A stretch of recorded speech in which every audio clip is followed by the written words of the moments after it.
Oxuduğum ibrətli bir hadisəni diqqətinizə çatdırmaq istəyirəm. Dərdi çıxıntısı böyük olan bir adam bir gün Həzrət Əlinin yanına gəlib deyir: "Ey Əli, dərdim çoxaldı, sıxıntılarım böyükdür. Mənə bir nəsihət elə." Həzrət Əli dedi: "Sənə 2 sual verəcəm. Əgər bu sualın cavabını tapsan, inşallah dərdlərinin də çarəsini tapacaqsan." Adam dedi: "Soruş, ey Əli." Həzrət Əli deyir: "Sən dünyaya gəldiyin zaman həmin dərd səninlə bərabər dünyaya gəldimi?" Adam deyir: "Yox."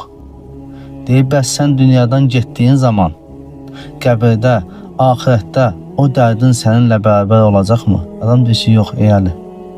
Həzrət Əli sözünü belə tamamlayır: "Səninlə dünyaya gəlməyən və səninlə birlikdə axirətə getməyəcək, yəni axır kimi səninlə bərabər olmayacaq bir dərdi özünə yük etmə. Səbirli ol. Üzünü yalnız aləmlərin Rəbbi olan Allaha və onun Rasuluna çevir."